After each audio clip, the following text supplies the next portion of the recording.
وہابی کسے کہتے ہیں؟ حیرت کی بات ہے کہ اتنا عرصہ لاہور میں رہتے وہابی کو آپ نہیں جانتے۔ اصل میں ایک شخص تھا کوفے کا رہنے والا جس کا نام عبد الوہاب تھا۔ عبد الوہاب کے یہاں ایک لڑکا پیدا ہوا اور عبد الوہاب نے اس لڑکے کا نام محمد رکھا۔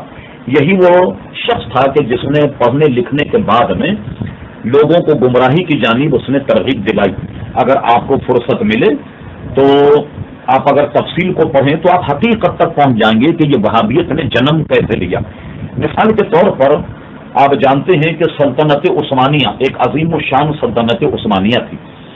جب برٹش گورنمنٹ کی ٹوٹ پھوٹ شروع ہوئی تو انہوں نے برطانیہ نے کیا کیا کہ اپنی ایک نو آبادیاتی منسٹری قائم کی اور اپنی اس منسٹری میں بے شمار جاسوسوں کو مسلمانوں کی تباہ اور مسلمانوں کی سلطنتوں کو تباہ کرنے کے لیے انہوں نے دنیا کے ہر شہر میں بھیجا۔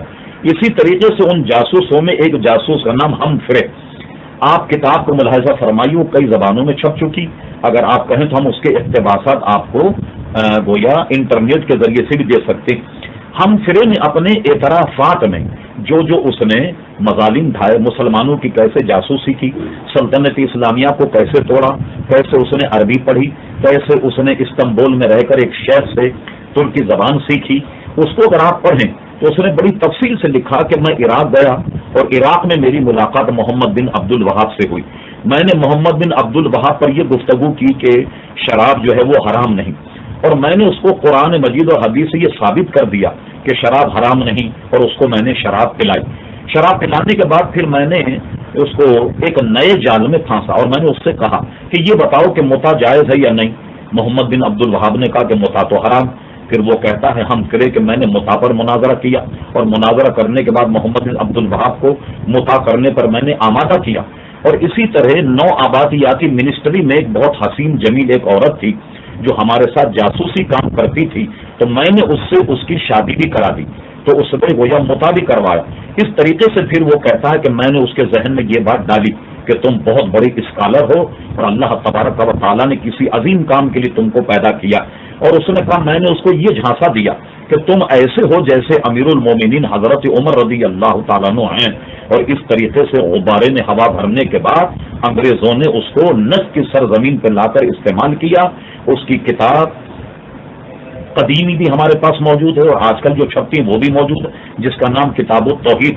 کتاب التوحید اگر آپ ملاحظہ فرمائیں تو اس نے اپنی جماعت کے علاوہ تمام دنیا کے مسلمانوں کو کافر کہا، یہاں تک کہ وہ اتنا انتہا پسند تھا کہ کسی عورت کو جو سنی ہوتی اس کو کہتا کہ تم وہابی بن جاؤ، جب وہ وہابی بن جاتی تو اس کا سر مونڈ دیتا، کہتا کہ یہ اس کے زمانے جاہلیت کے بعد۔ اس سے اس کی انتہا پسندی کا اندازہ لگائیے۔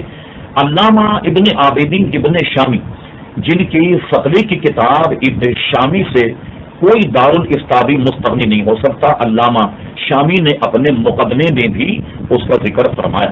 ایک مشہور حدیث ہے کہ نبی کریم صلی اللہ علیہ وسلم مال غنیمت تقسیم فرما رہے، ایک کمبخت منافق کھڑا ہوا اور اس نے یہ اپنے تئیں دیکھا کہ مجھے شاید کم مال ملا، وہ کہنے لگا اے محمد صلی اللہ علیہ وسلم عدل کیجیے عدل کیجیے۔ حضور نے فرمایا کمبخت میں اگر عدل نہ کروں تو ہے کوئی دنیا میں عدل کرنے والا؟ حضرت عمر رضی اللہ عنہ اس پر تلوار سوت لی، کہا حضور ماروں اس کی گردن؟ آپ نے فرمایا نہیں، اس سے قوم پیدا ہوگی جو قرآن پڑھے گی مگر قرآن اس کے حلقوں کے ان کے حلق کے نیچے سے نہیں اترے گا۔ انوار احمدی ایک بڑی مشہور کتاب ہے، حیدرآباد دکن کے ایک بہت بڑے عالم تھے حضرت علامہ مولانا انوار اللہ صاحب فاروق رحمت اللہ تعالی علیہ، اس کتاب پر حاجی امداد اللہ مہادیر مکی رحمت اللہ علیہ کا حاشیہ۔ دنیا بھر کے وہابی حاجی امداد اللہ مہادیر مکی کو اپنا پیشوا اپنا امام مانتے ہیں۔ انوار احمدیہ پر حاجی امداد اللہ کی تقریر ہے اور اس میں مولانا انوار اللہ صاحب نے لکھا کہ جس شخص پر حضرت عمر رضی اللہ عنہ کے قتل کرنے کے لیے تلوار سوتی تھی اسی کی اولاد سے محمد بن عبد الوہاب پیدا ہوا، اور اس لیے چونکہ وہ ابن عبد الوہاب کہلاتا تھا لہذا اس کے ماننے والے کو لوگ وہابی کہنے لگ گئے۔